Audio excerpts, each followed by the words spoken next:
drunk, he's zen. All right, so Podcast. we are doing an impromptu Left 4 Dead podcast right here because Kiss Me said we couldn't spitball for 50 minutes. I said we could, and the first guest that we're going to have here on this unofficial, actually maybe technical first Left 4 Dead podcast is the person responsible for the multiple witch spawning in that match. Hello, Jacob. How are you? What happened? There was multiple witch spawns? Yeah, there were multiple witch spawns on the same map. On what map? Map Okay, 2? so map 2 Hard Rain, what happened was we restarted because a tank got stuck, so the vote was to restart, and then after that happened, we had, for the first survivor team, they had 3 witches, and then the team after that had 1. There's a plugin to prevent that, so I'm assuming something just bugged on map load. Like this reload. Weird.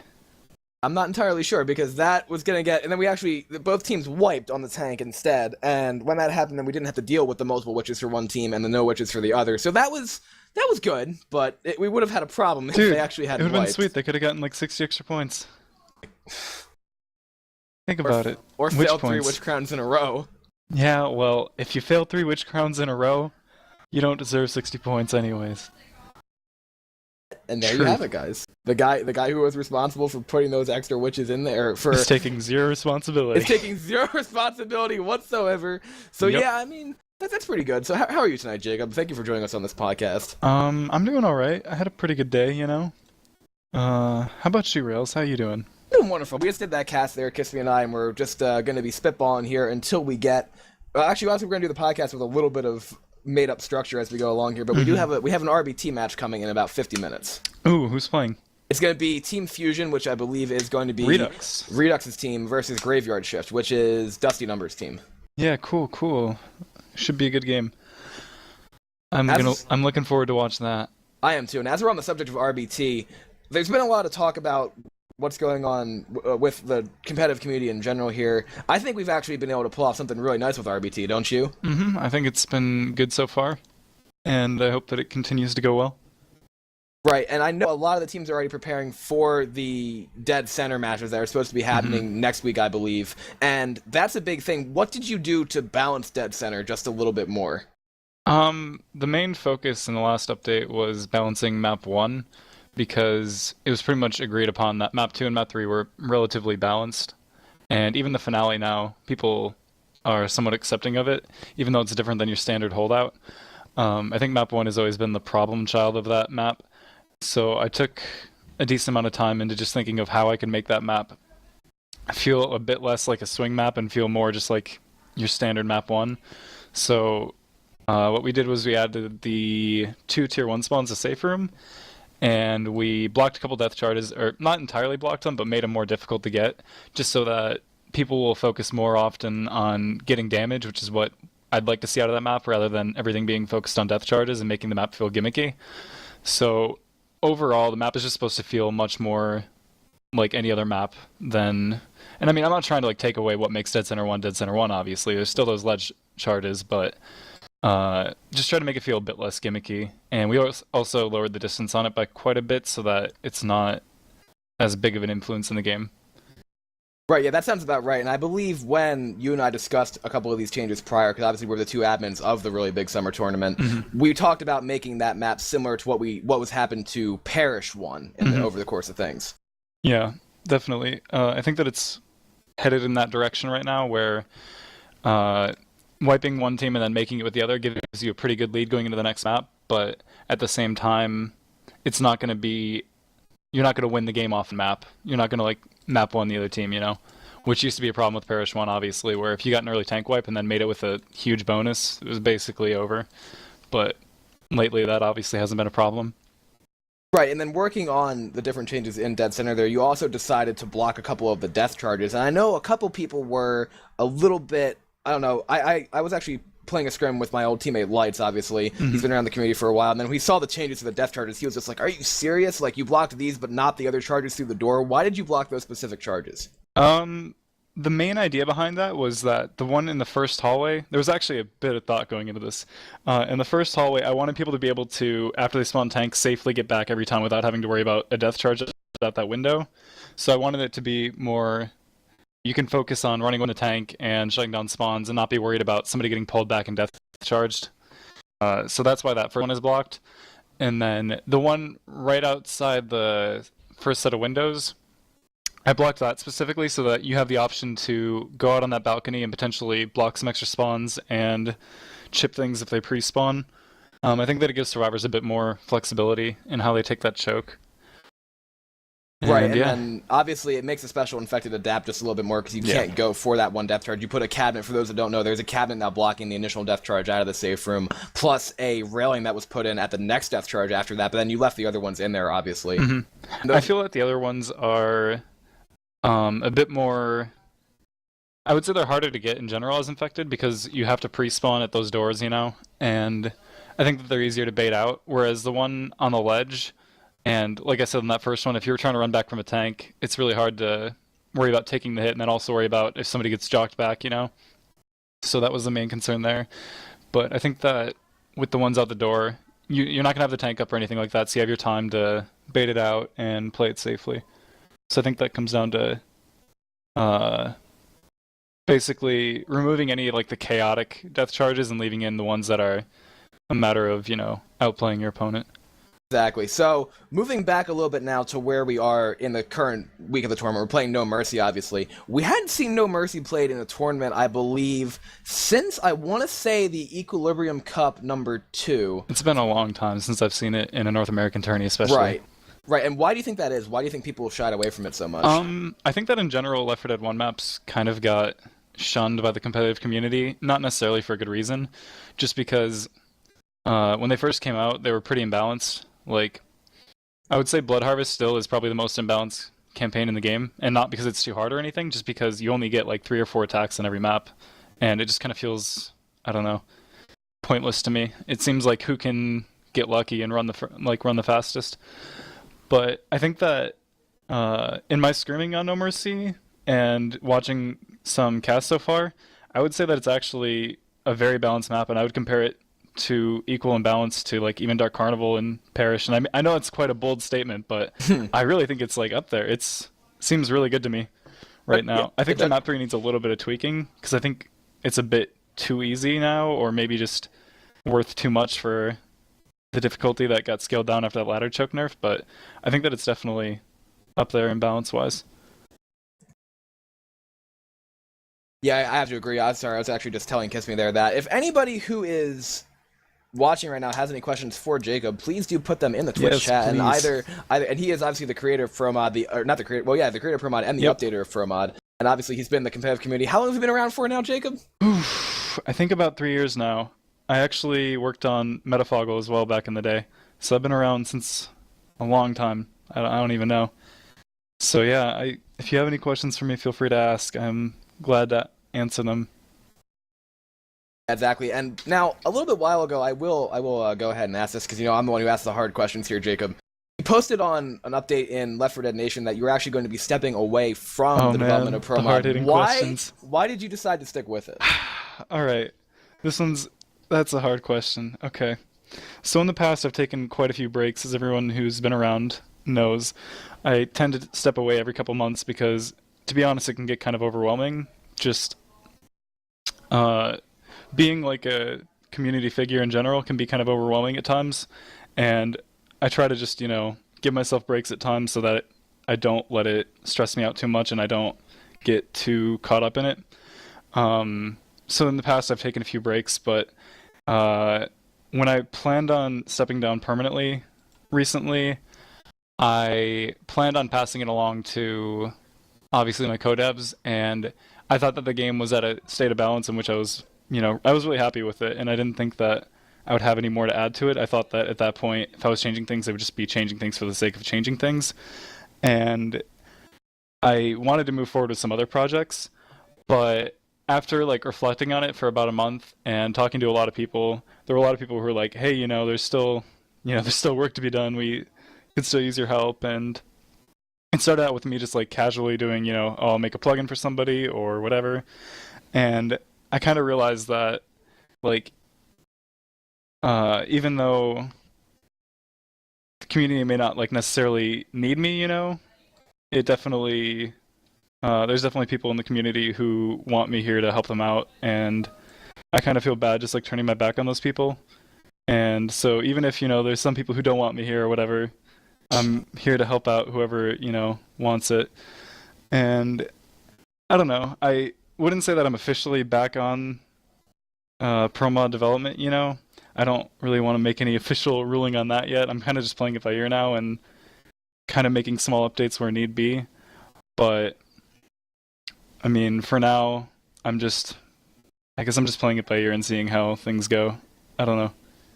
Yeah, I can definitely see that. And when you work on when you work with the Left 4 Dead community, especially the comp community, obviously for a long period of time, start to get into that situation where you the amount of work that you do, you start being able to ask yourself. I know from knowing you and knowing Estoopi, it starts to feel a little bit more like work than actual fun. Yeah, definitely. It can get that way. Did it get to that point for you? It kind of did, honestly. It became to the point where sometimes you feel like when I first started, for example, it was always about like learning new things and teaching myself, you know, it was fun. And it felt like I was doing things and I was working like with the community, you know? I felt like I was part of the community and I was, you know, just like one of the guys hanging out making something for everyone. But towards the end it started to feel kind of like with every change that I made, it was like people were judging me personally for it, or like, you know what I mean? It kind of felt like it was no longer me working with the community, whereas like I was working for the community, and I I don't know, it just kind of gets stressful because every time that you try to make any kind of small change, you think about, oh, what are people going to think about this? And I don't want to piss people off. But I kind of just accepted that, you know, you can't please everyone, obviously, and I just try to do the best I can and hope that, you know, it works out. And if it doesn't, I usually revert the change pretty quickly. I think that something, or at least I hope that's something that people, you know, notice about me is that I'm always listening to feedback and I try to work with the community. You know, Jacob, I have a very serious question for you from a viewer named I'm Still Your Nemesis. Are you currently eating? I'm actually not, but I'm drinking soda if that counts. That's just a running joke from Ninja's stream because whenever I played with Velvet Room, I swear for like a month straight, every time that I joined Mumble, I was eating something. So, and like I actually don't eat that much, you know? I'm not like, you know, but it was just a coincidence that every time that I joined Mumble, I was eating. That's good. And before we get to that next question that we have for you, we do have another guest coming in to join us on this impromptu Left 4 Dead podcast. It's Mr. Estoopi, a longtime community member, my teammate for the past 3 teams I've been on, and the admin of the lovely Watch Left 4 Dead tournament, and the creator of WatchLeft4Dead.com. How are you today, Estoopi? Thank you for joining us. Great. Estoopi down. Estoopi down. He'll probably reply in a second. He's probably talking to Chibi. Oh, there we go. Hi, Estoopi. How are you? I haven't been listening to what you've been talking about so far. We've just been interviewing Jacob here, and we're actually taking a couple audience questions. And as before we get to talking to you for a bit, Estoopi, I do have one other pressing question that's coming from an anonymous asker. Oh man, he may or may not be on my list, but he has 2 questions. He wants to remain anonymous. Mm-hmm. The first one is, I heard you're fat. How fat are you? And the second one, what was your favorite team you played on? You might know who this is. I think that's Alexi. I'm gonna go with Alexi. Yeah. I'm actually not fat. Believe it or not, I'm not fat. I'm actually pretty skinny, and you know, trying to bulk up, but hard life. And my favorite team I've ever been on, that's actually a hard one. I would like to say Velvet Room, but I honestly don't know. I've had a lot of really great teams that I've played with. I really enjoyed the team with Estoopi, Spat, and Chibi. That was one of my favorite teams. We did really well, and I mean, yeah, that was 4-play back in the day. And I think we took like 5th place in CCT 1. And I mean, that was pretty impressive considering that, you know, that was like our first team together, and we kind of just pulled it out of nowhere. So I was pretty happy with that team, and I would say those 2 are my top 2. So you were on Abraxas for about 2 weeks. That was I was on a nice Abraxas run. for about 2 weeks, never played in a match. Yeah. But I liked playing with you guys. It just kind of, you know, it felt like yeah. I'm more of like a 5th guy, not a 6th guy, you know? Right. Yeah, of course. And I mean, obviously with the way... And now, actually, as we're on the subject of teams here, you are actually on a new team for the RBT tournament, Team Disenfranchised. How about you tell us a little bit about that? Basically, I knew a few of them from Xbox, and just kind of, you know, common interests and whatnot. And I didn't really have a team because Velvet Room disbanded last minute before the tournament.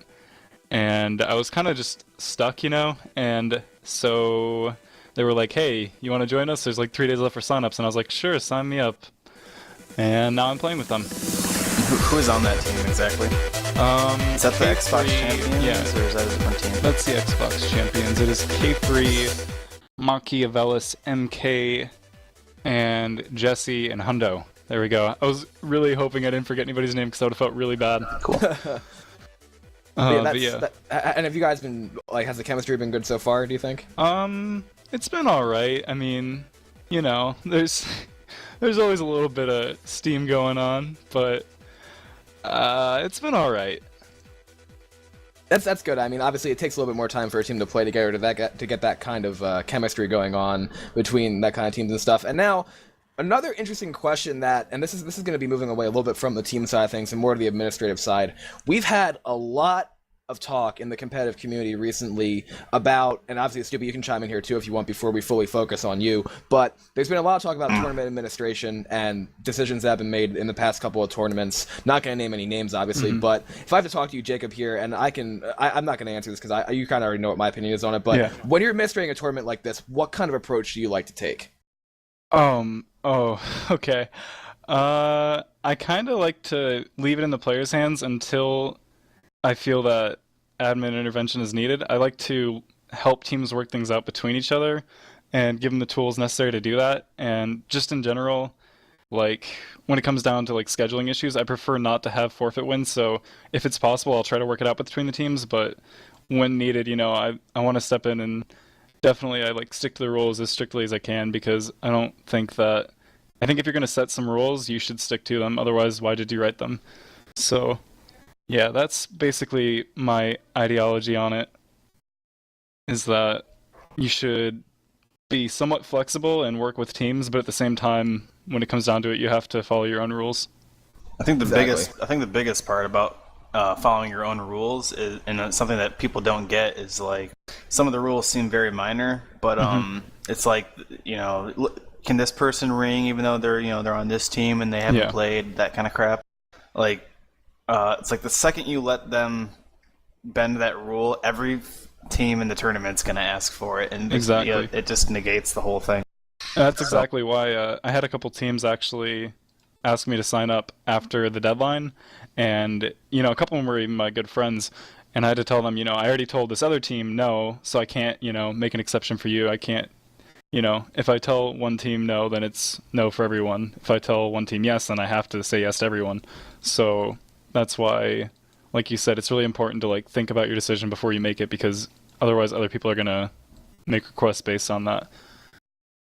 Right, so it really depends there on sticking to your rule set and making sure that you don't set a precedent that is then exploitable by other teams in the tournament. That, I think, is a big part of coming out of that adminship as well, because as Estoopi just said, as soon as one team does it, you're going to have a bunch of other teams who want to do it at the same time. So it's important to keep that kind of consistency, I think, as an admin. Yeah, definitely. I think that's probably extremely important. And now we are going to turn our attention here, as we still keep talking to Jacob, of course, but we're going to talk to Mr. Estoopi here. Estoopi, boy. Yeah, I know, you've joined us here, and you actually were the one who came up with the Watch Left 4 Dead idea. What inspired you to make a website like that conglomerated all the streams? Basically, when we ran CCT2, which is Custom Campaign Tournament 2, for anyone who doesn't know, there were more than 40 teams at one point, and it was a international tournament. And I forget, we used to, before we had Kiss Me streaming all of these matches, we had Jeff in the community, who was the primary streamer that pretty much streamed all of the competitive games, especially in the US scene. And before the first Custom Campaign tournament, Jeff basically quit doing that. And throughout CCT and CCT2, it started to become a case where it was like, okay, Canada Rocks is going to stream this one, throw his link out to everybody and try to get people to watch. And, you'd get 15 to 20 viewers. And then, we'd have 10 different people with, past broadcasts with matches on them. I should also say that Sir Please actually casted a majority of the Custom Campaign tournament matches, but towards the end, he started to lose a little bit of, he didn't have as much time, and it pretty much became a community effort. So instead, I just, one day it kind of clicked, like, why do we need to like pass people's links around? Why don't we just have a website where people can go and they can just see it, right away? That way it isn't tied down to just one person who has to cast matches. And this looks a lot more formal because it's the same, you know what I mean? Like, it doesn't... I don't get quite as hyped about streams if it's like there's a stream on this, this site over here, and then it's on this site over here the next day. If it's always in the same place, it seems more official. Right, it seems more official, and that also gives people just one website to which they can go to see pretty much all the Left 4 Dead that's happening at one point in time that's connected to the website, obviously, and it tries to get as many streams together as possible. So that's definitely, I think, an ingenious idea there. So then you decide to run a tournament around there. That was actually the first tournament I took part in the Watch Left 4 Dead Cup. Obviously, we're on the same team for that. We've been on the same team since before the Watch Left 4 Dead Cup. But as an administrator of that cup, I know there were some interesting disputes that happened during the cup. How did you deal with that?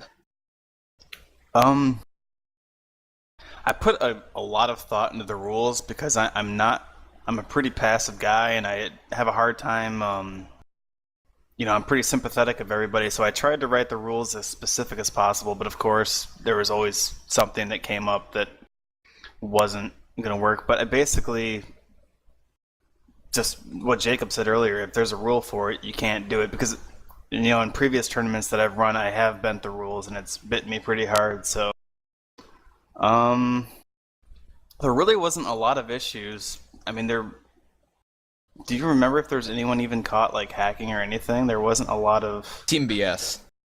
Oh right, I remember yeah, a couple. that's a good Yeah. one. Team BS. And I think the only other thing that comes to mind is I didn't have a rule in place regarding.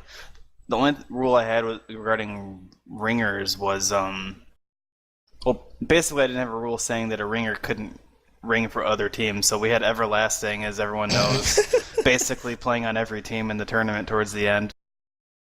So I think that's good that AST and RBT are both aware that people will do that. Right, Yeah. so yeah, exactly. That definitely comes in as part of the rule here. And we do actually have a question coming out from the audience, and this is going to be specifically for Jacob, because he said he would talk about it, coming from PGSL. I'm sorry if there's a pronunciation to that, but Jacob, why is Left 4 Dead 3 delayed? All right, so obviously this isn't anything official because I don't work for Valve or anything like that. But there's always the rumor mill running, and something that's really interesting is that in Dota 2 there's this guy that everyone calls Bot Guy, right? And he's made all the AI for Dota 2, but previously he made the AI for Left 4 Dead 2. And he quit working on Dota 2 for about a year, and everyone assumed that he was working on Left 4 Dead 3. He was even listed as, remember that leak of the staff working on Left 4 Dead 3? Yeah. He was actually on that for the AI, which makes sense, everything fits. And just recently, about 2 or 3 days ago, he came back and started working on Dota 2 again, which means most likely he's done with whatever project he was working on, which is assumed to be Left 4 Dead 3. And that's something that you would do towards the end of, the development, I would assume. So I don't want to make any promises, but I have a feeling it's going to be announced at Gamescom in August, and possibly release date this year, but more likely next year. That's my hunch. I mean, obviously not anything official, just if I had to give my best guess, that would be my answer. All right, yeah, that's actually very interesting, because I know there was a lot of hype coming out, especially from some of our compatriots who are overseas in the European scene of things, saying that they thought it was going to come out at E3, announced at the Sony press conference prior to the actual E3 kicking off. So obviously that didn't happen, and now, I mean, it could really be announced at any point in time, depending on how that goes. But then, this is technically a question for both of you. Let's say, and this is kind of out of the blue, but it's an impromptu podcast, I can ask whatever the hell I want. Let's say that Left 4 Dead 3 then is announced. How do you see that affecting the competitive community? Do you see a shift in the leadership? Do you see more people obviously try to join? What happens to the game? I think that obviously there's going to be more people joining the competitive scene, but I think that we already have a really good foundation for the competitive scene, and I'd like to see that carry over into Left 4 Dead 3, because, let's put it this way, right? If somebody comes around who hasn't been playing and they try to, run the competitive scene, they don't know, like, all the stuff that we've tried and tested and know what works and what doesn't, Whereas if we have the community leaders, which we already have set, obviously we can take in new people. I mean, obviously, more hands the better. But I think that it's important that we bring over the foundation into Left 4 Dead 3, because I think that it'll make things easier on everyone, especially assuming that we're going to need a competitive mod, because, that's kind of what I expect, because Left 4 Dead isn't generally aimed for competitive play and public play, then I think it's easier if we start things off with something like Confoggle, and then work from there as a community. And I just think it's easier if we carry over the foundation, like I said. But yeah, I think that having new people join will be really good, and I think it'll be, as soon as it's announced, I think it'll be a big boom in the Left 4 Dead 2 community in general. Right, yeah, I definitely would tend to agree with that. Now, I am going to toss it back to Estoopi here, because, Jacob, you just did mention about more people coming into the community like that. I want to talk to Estoopi. Estoopi, you've been around for quite a long time in playing Left 4 Dead in general. I mean, with the amount of hours that you have on the game, the amount of time you put into developing not only custom Moggle, but also administrating these tournaments, creating Watch Left 4 Dead. What was it that originally got you into the competitive community? How did you get up here? Yeah.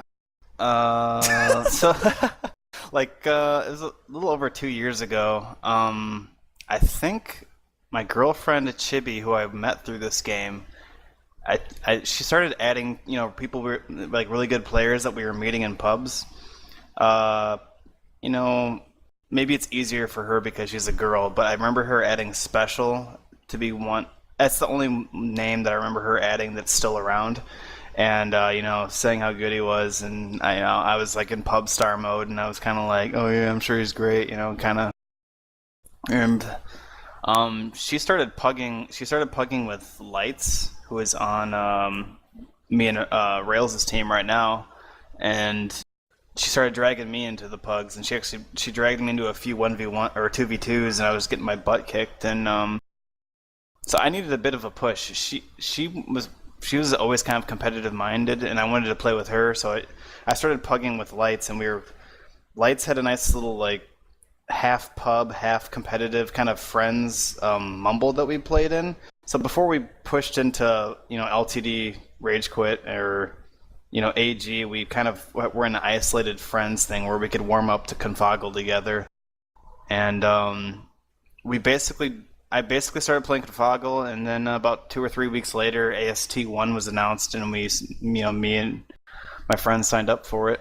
And it was like pretty shortly after that, I posted on Left 4 Dead Nation, I think there should be a tournament with custom campaigns, because I've always thought it'd be cool to play versus on custom campaigns. And Jacob responded like 5 minutes later, like, "Hey, that's a great idea. I want to do that. I've been wanting to do that for a long time." And basically we just started working on it. It wasn't too much longer. Jacob knew a little bit about Stripper, the source mod plugin that ProMod uses, and showed me a few things, and I basically picked up on it. And I already knew Hammer development, which is what Left 4 Dead maps are built with, so it just kind of clicked. Like I kind of understood everything that was going on in Stripper, and I'm a software developer for that's my professional life too, so it's what I do for fun. So I just kind of built lots of things, and it's helped the community come together. I think, I don't know. It's helped the community immensely. Like, Estoopi, you gotta know, you are known as the nicest guy in the entire Left 4 Dead competitive. No. What? Were you gonna say no to that? Scumbag Estoopi. I don't know about that. Thank you for that, Kiss Me. What is this? I'm trying to give you a compliment. You're the nicest guy. You're nice. No, you're the nicest no, guy. You're the nicest guy. No, Thank you, guys. I'll take the title. God, shut up, both of you. This is going for hours. You know what, Jacob? I want to hear now. I am going to shut up for a second, because I'm going to ask the same question to you. It seems like you've been a mainstay in this community. Honestly, when I was joining the community, and I've only been integrated fully into this community since November of 2013. I haven't been here a long time, but I heard about you long before I came along. What got you into competitive Left 4 Dead 2? Oh man, this is quite a story. Well, basically, when I first got an Xbox, this is going all the way back to Xbox, by the way. I first got an Xbox, and the only games that I had was like Left 4 Dead 1 and like Tom Clancy games, right? And I didn't even have internet, but I just loved playing Left 4 Dead like nonstop. And eventually I got an online membership, and I started playing with people, and I just was like really fascinated with the game and like the competitive aspect of it. And I was like, man, this game could be so cool with strategies and whatnot. So I started playing it more and more, and like scrimming on Xbox and stuff, and heard about Confoggle on PC, and it got me really interested. So I started watching casts, and I was like, man, I need to get a PC so I can get in on this. So I did, and When I came to PC, I was lucky enough to know Malevolence. I don't know if people really know that Oh, you name knew anymore, Mal? but yeah, I knew Yeah. Mal from Xbox. Oh my god. And when I came to PC, he hooked me up with like Alexia and Dawkins and all them back from Team Mediocre, and I would scrim with them all the time. And it was really cool of them to do that. Like they really, if it wasn't for them, I don't know if I'd be into Left 4 Dead as much as I am, because they really helped me get into the scene. And about a month after I came to PC, I met Blade. We made a team together, and I started working on Metafoggle with him. He got caught hacking and was like, well, I guess I can't work on Metafoggle anymore, so you can have it. Made a couple more updates and then decided, you know what, I want to have my own thing, you know? Because it kind of feels weird. Like, I feel bad working on somebody else's project because I feel like I'm going to ruin it, you know? Okay. So I was like, I'm going to make my own thing so that if I do ruin it, at least it's on me and it doesn't make him look bad. So I made ProMod, and luckily it kind of took off, and the rest is history. Yeah, that's actually really interesting, because if it weren't for Alexi and Dawkins of Team Mediocre, I wouldn't be here either. That is so Yeah. weird that we have similar origin stories like that, because for those that don't know, Alexi and Dawkins were the people who mentored my original team, Team DeadSec, to get into competitive play hardcore. And I credit Alexi above all with being the one who brought me into this community that way. I mean, that's incredible to think that those two have Yeah. done that enough work, you know? Definitely. Alexi had a big impact on me, and he's one of my good friends, and I really appreciate what he did to help me get into the scene. Exactly. I mean, that's extremely important to have. Now, speaking of teams that have brought you into the communities and who you guys looked at, first of all, we do have a question coming out from iSpeed. That's at iSpeed Run Zelda. This is gonna be a fun question for either of you to answer, but they want to know, what's the most stacked team right now? Right now, it's kind of hard to say. I talked about this a bit before on a cast. I think that it's really hard to say what the number one team is in Left 4 Dead, because I think the top whatever teams all can beat each other. But I would say the top two teams right now are Envy and then the Long Schlong dudes, of course. Obviously, I think that there's a lot of other teams who are up there and can beat those teams, but I think those two right now are definitely looking the strongest. Ever in Left 4 Dead? I think that's a fun question too. I think that the old H2K or maybe Polarity, like those two were really scary back in the day. Mm-hmm. And what about you, Estoopi? Do you concur with Jacob there, or who do you think the most stacked team is right now? I'm actually, like, since Left 4 Dead Nation's been down, I don't have the names hooked up with the players in my head at the moment. But what team is Purple on? Long Schlong dudes, yeah. Yeah, you can basically answer any questions that way. Which team is Purple on? Purple's team consistently, tends to place first or second, and then Envy also is in that same boat, so I'm on the same page with Jacob on that one. Yeah. I'd say so. I mean, yes, Estoopi? I don't want to steer this in the wrong direction, but you guys have touched something on that I'm kind of interested in, and that is, like, we all were brought into the community by people who were already in the community, and I personally find that that's the hardest thing to do with, like, you meet pub players and you know that you think they have potential, but it's so hard to invite them to play Proma without, like, insulting them. Like, I think that you actually, like, can have a bigger impact than you realize.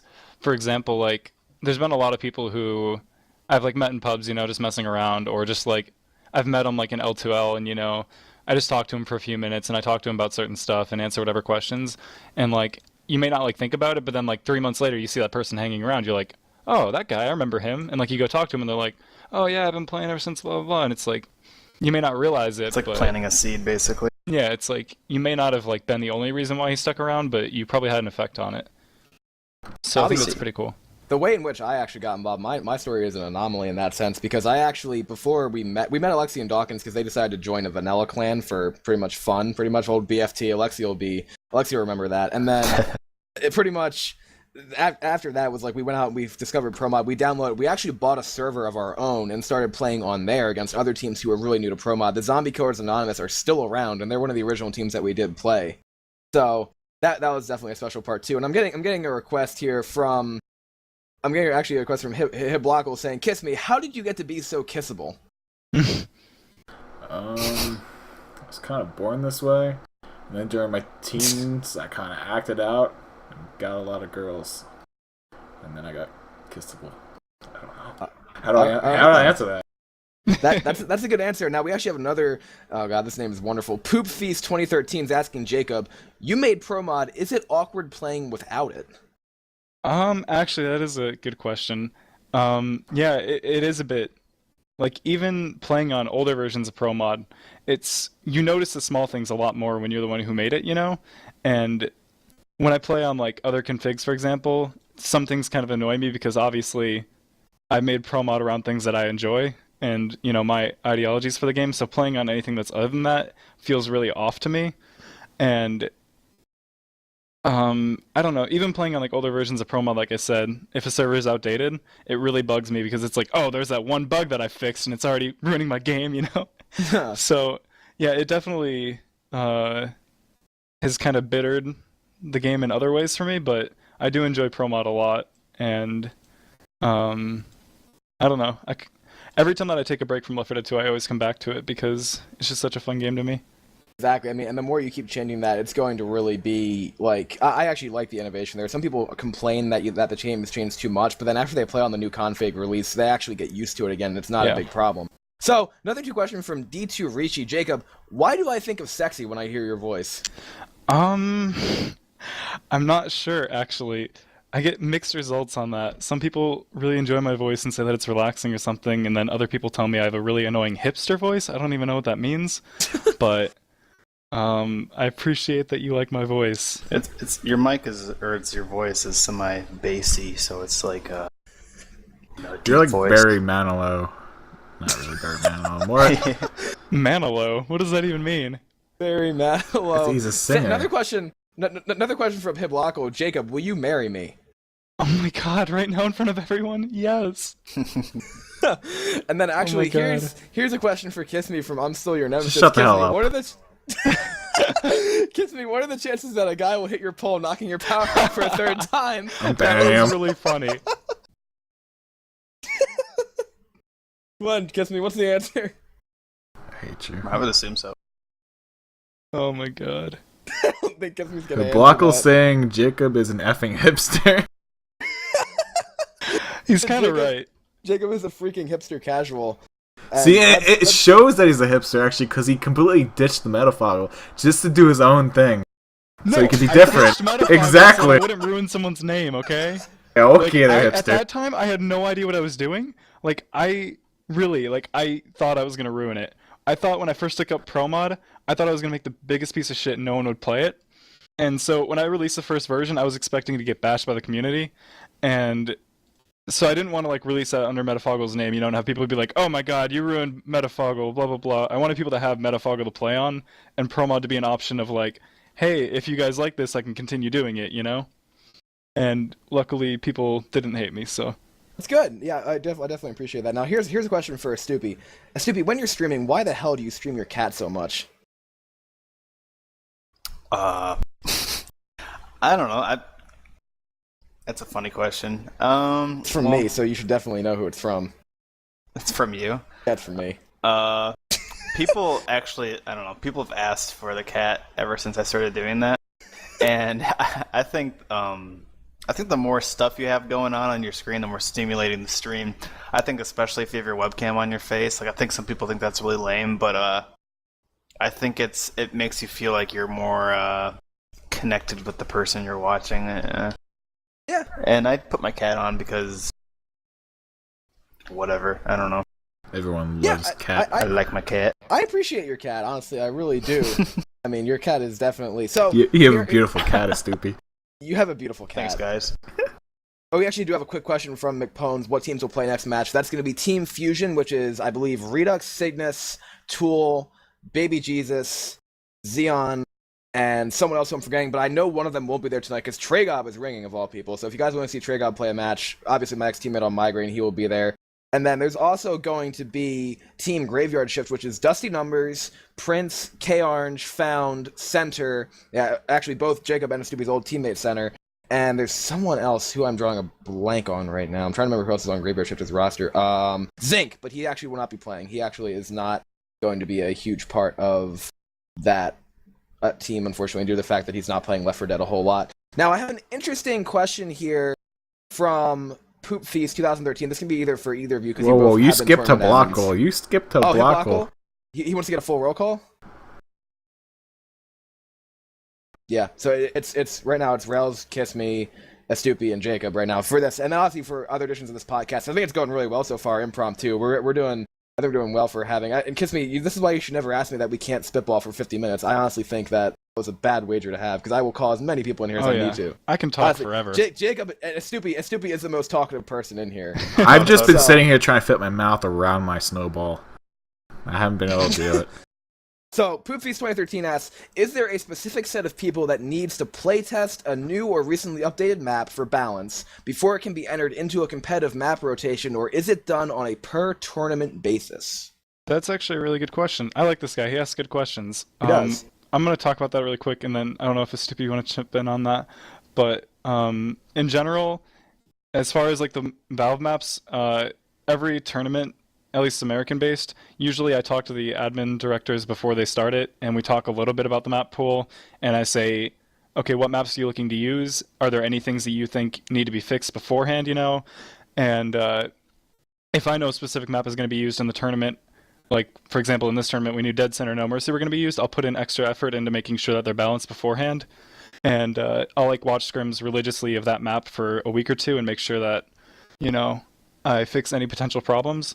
And then for custom maps, I would say that people usually go to myself and Estoopi and, you know, they ask, hey, is this map any good? You know, and they'll usually have requests of what we need to change to make them playable for their tournament. So I would say, yeah, there's definitely a bit of, like, maps don't usually just go straight into tournaments. There's definitely a bit of conversation that goes on between, like, the tournament directors and then myself and Estoopi for custom campaigns. I don't know if you have anything else to add on to that, Estoopi. I was actually going to say that Estoopi here actually did put Detour ahead into his rotation for not only 1 round but 2 rounds of Watch Left 4 Dead. So Estoopi, what came that pretty much relates directly to that question. How did you work development on that? Well, me and Jacob introduced Detour Ahead originally into like official competitive play in the first custom campaign tournament because we both, like, when we both came together to build that tournament, that was the first campaign that stood out to us both. That, like, it basically feels like a Valve map. You can, I mean, I don't think I had the eyes for it right away, but there's definitely a certain kind of sense you need to have when you're running through a custom map and you're like, okay, this is going to be good, or okay, this is going to be crap. And we felt pretty strongly about this one, and you know, it had a few kinks in it and everything, but you know, we used it in CCT1 and we used it in CCT2, and it was used in the finals of, you know, it was used in the finals bracket, I think, of both tournaments. I'm not sure, but you know, you give people enough reason to play on it. You can eventually you find ones that people enjoy playing on. And what I have learned also is if you're doing anything involving custom maps, if you set the custom campaign that you think is going to be the most, you know, the most successful, if you put it as the first map in the tournament, people will practice it for like a month straight, and then, you know, at that point it's pretty much accepted. So that's kind of a funny strat to use if you really want it to stick. Right. Yeah, I've noticed that as well. So, another question coming in here. Estoopi says, will there be a CCT4? Estoopi, how about you answer your own question from Estoopi there? Well, I was kind of kidding with the number 4. There hasn't been a third one yet, Yeah. but... So Jacob... I actually want Jacob to answer this question. Oh my. Is there going to be a not a third one, a fourth CCT3? one. Is there going to be a CCT3? Well, I'm going to do a little bit of a history lesson before getting into that. As some people know, CCT1 was originally run by myself and Estoopi, and it kind of came up because we were both really interested in custom campaigns and trying to get them into competitive play in general. We wanted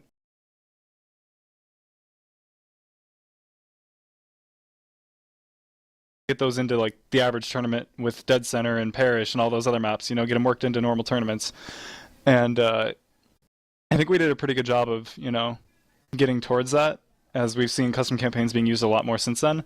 CCT2 was run by Estoopi and then Nikeon and a couple other Euros that I don't remember who else was helping, but I was not involved in that one. However, CCT3 now is actually, yes, being planned.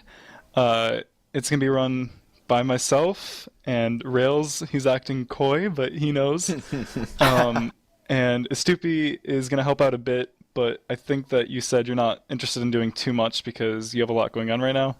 But Estoopi's definitely gonna be helping out with some of the map development and stuff. You got your 3 admins right here. Kids. Yeah, I'm interested in development, basically. Yeah, so we're back to CCT1 status. We're gonna bring back some CCT1. The difference between CCT1 and CCT2, in my opinion, was that in CCT1 we did a lot more of bringing in less known maps and trying to make them playable, whereas in CCT2 it was a lot of the maps that have already been tried and true. And I think with CCT3 we're gonna go back to that original style, bringing in new maps and trying to balance them for competitive play. So I'm excited for it, and I hope everybody else is. It'll be coming up in about 3 months-ish. I don't want to give a date, but about 3 months. Yeah, and I think that'll be a great way to have the international community here. Yes, and it will be an international tournament. Yep, definitely. So now moving on here, another interesting question came out from D2 Rishi. He's asking some good questions too. Kiss Me, you can answer this too. When are we going to see a showdown match of all casters with the pros casting it? You see, that's not fair because my team will win. Oh! Oof. Who's on your team? Damn. I don't care if my team. Give me 3 bots. Okay then, so the answer to that in short is probably soon. So we will see that happen at some point in the near future. And then now Jacob, this is actually gonna be a really interesting question coming in as well. Kiss Me, Okay. you better not freaking mute me here because this is actually a serious question. Okay? How is this serious? It is the This worst is a very map serious in question. Left 4 No. Dead. No. All right, well, listen. All right. If it's the worst What is map it? in Left 4 Dead, Jacob and Estoopi are the ones who can answer this question. How do you balance Coldstream? All right, that's a good question. I like that question. You don't. I think it's hard to balance it just because of how little it's been played. I think any map is balanceable long term. The problem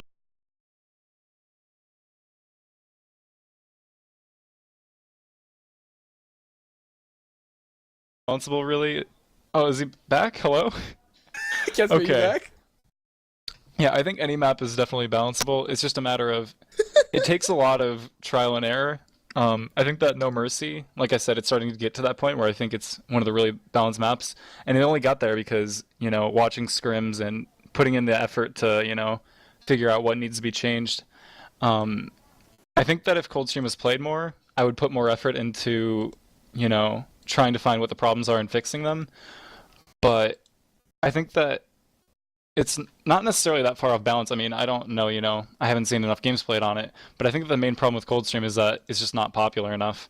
Nobody really wants to play it for whatever reason. I think that a large part of it is because it's not a very appealing map, It doesn't seem like a Valve map, and it also doesn't seem like that great of a custom campaign. It's kind of stuck in the middle where it's just kind of a meh map.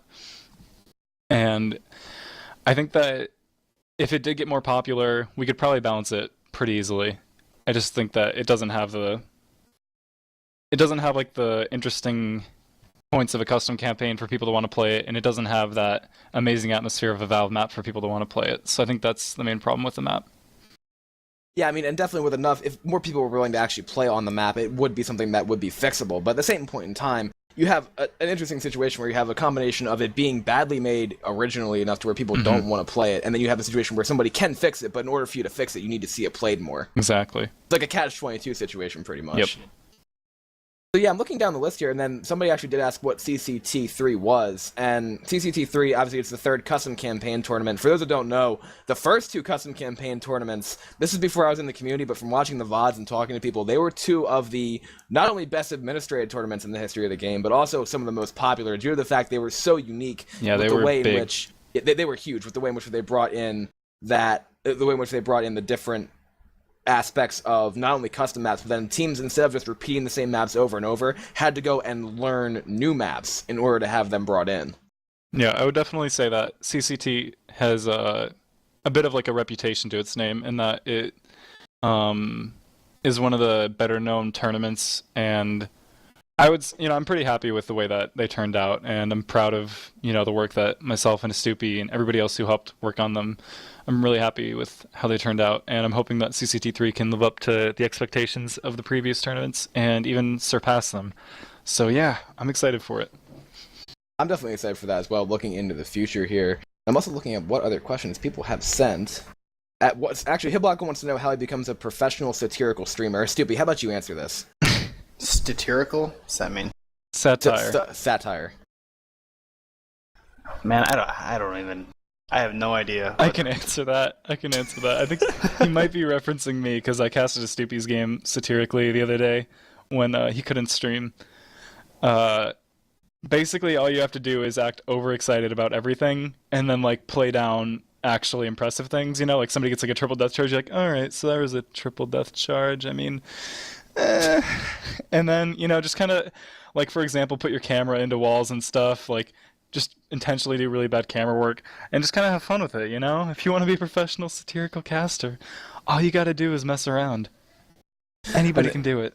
An interesting discussion coming out here. DT Rigi said that Coldstream's awesome in Witch Party, and then Dolomite said, lots of maps become balanced when you remove some of the infected. Very true.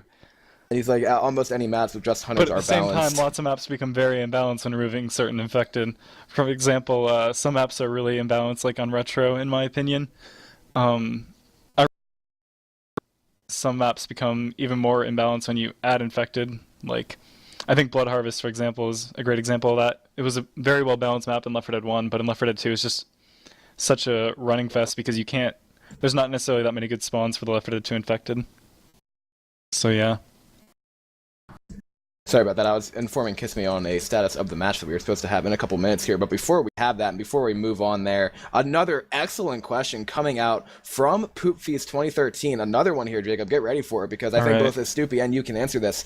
Kiss Me, stop sending me messages and stop sending me messages and popping up there. I'm gonna. Under what circumstances can a Left 4 Dead 2 team be disqualified from a tournament? VAC ban, rage quits, etc. And has this ever happened in a high-profile setting? Oh man, this guy's got the good questions. He's got the questions. He better be here for every podcast with the good questions. Well, there's obviously a lot of different ways that a team can get disqualified. There's actually like the general rule is that an admin can disqualify any team for any reason. That's just kind of like a catch-22. Like it's more of obviously you're not just going to eliminate somebody for no reason, but it's kind of to protect you in case something really crazy were to happen and it's not set in the rules. But obviously any kind of hacking or anything like that can get you disqualified. In some scenarios, like failing to play matches, if you, for example, like you don't play 3 matches in a row and it's obvious that you're not going to participate in the tournament, then that can get you eliminated. I don't think that rage quitting can get you eliminated. That just kind of comes off as a forfeit win for the other team. As far as if it's ever happened in a high-profile match, yeah, there actually was a pretty high-profile game where I believe it was Sinister versus H2K. Oh, yeah. And I think it was Sean and Audio confessed to hacking in the finals or something like that. Oh, no. What happened with that was, and this is weird that I wasn't there for it, but I actually remember reading this in the forums. I believe they didn't actually confess during the game, but afterwards, both Sean and Audio went on Left 4 Dead Nation. They went on the forums and yeah. Right, and then they said that they had hacked, where obviously Shade got really mad at them, rightfully so, because I don't believe they were actually. I don't know about the story, but I don't know if they were hacking or not. But they were just trying to do that because obviously there's a whole backstory there of Left 4 Dead situational stuff that happens. It was quite a drama thing, but I would say it's probably the most high-profile case of like a team, having quote-unquote hackers or whatever in a finals match or anything like that. I can't think of any scenario where like there was a high-profile game where a team got eliminated though. Oh, actually, I think I remember one. There was a couple years ago. I don't remember the team's names or anything, but I think it was a team with Prodigy Sim and Icy Inferno. I think it was Team Boner even, something like that. And somebody like didn't record a demo, and the other team like demanded the demo and took the forfeit win, and it was like a pretty high-profile game. And I don't remember the details exactly, but I remember that one team demanded the demos and the other team couldn't provide them. I think it was even Cheesy who didn't have the demo. And yeah, they got eliminated for it. It was a whole bunch of drama, but I don't remember the details of that one. You'd have to ask somebody else that was on that team. I think it was Icy, Prodigy Sim, and Cheesy, something like that. Somebody was saying, isn't Sinister the Korean team? No, Sinister is not the Korean team. As far as I know, Shade is not Asian.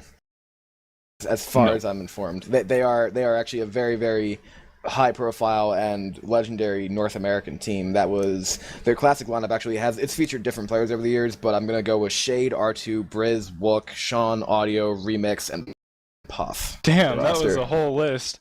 I was expecting you to take like the top 4, like the usual 4, which I would say like the main 4 would probably be Shade, R2, Briz, and Remix. That's like the main four, and then they'd cycle out other people, obviously. But yeah, there their was classic a lot of roster in people. which they actually won the tournament was Shade, Sean, Audio, and I believe R2. That was the one that they used there. Yeah. And you know how I know this? Because listen to me, guys. Before I came up here and started actually casting and playing the competitive community, I have watched literally hundreds upon hundreds of hours of Left 4 Dead casts. I have seen this shit happen live, and it's like... It's pretty interesting here. And so, yeah, as I said before, though, I mean, when you have high-profile situations like that, it then also comes down to admin discretion. And I can ask Estoopi right here, being an admin to watch Left 4 Dead, how did you handle the situation where BS was caught hacking and watched Left 4 Dead? I was gonna chime in that we don't. I feel like a lot of admins won't DQ a team very easily because, you know, the community isn't very big, and we're trying to keep, you know, a DQ is basically throwing a team out of a tournament, and, you know, you want your tournaments to be big or else they're not interesting. But going back to BS, the way we eventually handled that was the rule I basically put in place. And the strange thing about Watch Left 4 Dead is that we basically let anyone who was ever accused of hacking or caught hacking, we let them play. And we basically just kept our eye on them. And the rule was, if you've done anything that's remotely shady / hacky looking, and someone, you know, calls you out on it, and you don't have screenshots and you don't have demos, we're not even going to think about it. We're just going to give you, a forfeit win, or loss rather. And with Team BS, they were actually caught red-handed. They were in a pug. They were actually, one or two of their members were in a pug and got caught using some kind of hack blatantly. So what we basically did, and we did this in one of the CCTs too, is when someone got caught, we basically gave them losses. We gave BS losses up until that point in the tournament. So, you know, they're welcome. At that point, they're welcome to stay in the tournament, but they're basically not going to place anywhere near the finals bracket. So, you know, what the team usually ends up doing is quitting anyway. But basically, the guy who got caught hacking got kicked out, and then they got losses for all of their wins. So it's like, it might as well be a DQ. Mm-hmm. Right. But it still gives the option to play the games, and it keeps the community going, at least, in that it has the potential, like, if they want to, they can continue playing their matches, and it's like one extra game for another team to play, you know? Yeah, right. I'm looking at it here, and I have one more question here coming out, because then we do have to load on to play this game. And Estoopi, when are you making a Watch Left 4 Dead iPhone and Android app? Oh, God. Well, the thing is, did someone actually ask for that? Yeah. The thing is I'd have to, the embed code that Twitch gives you works in a normal desktop web browser, but if I wanted to get this to work in a mobile device, I would have to use, like, their, for iPhone, I'd have to use an Objective-C, like, plugin and actually build an app. It can't just be a website that runs inside of a phone. It would actually require using different languages for different devices, and it'd be a huge project.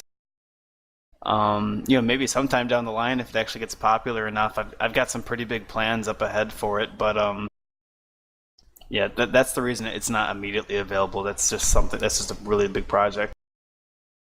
Yeah, obviously, and that would take a whole lot of work. But I would like to thank both Jacob and Estoopi for coming on here last minute. You guys are two centerpieces of the Left 4 Dead community. And when we have a future podcast in the future, we probably will bring you guys back to give some more analysis. So thank you both so much for showing up here, guys. Thank you, Rail.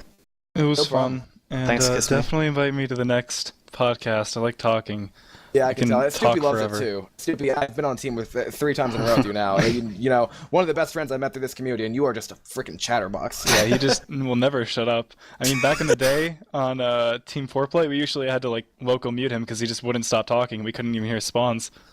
It was insane. So it's so weird because my mind is usually racing, but, like, I can't spit out the words and I can't breathe. It's like, That's what I call thinking asthmatic, all right? Oh, yeah. So, all right, thank you guys very much for joining us. And you know what? Kiss Me, we are loading into a server right now, and we are going to bring everyone who's been watching, thank you so much for joining us for that podcast as well. We're going to be doing more of those definitely in the future. But right now, we have a competitive match from the really big Summer Pro Mod Tournament 2014 to bring you between teams Graveyard Shift and Team Fusion. Isn't that right?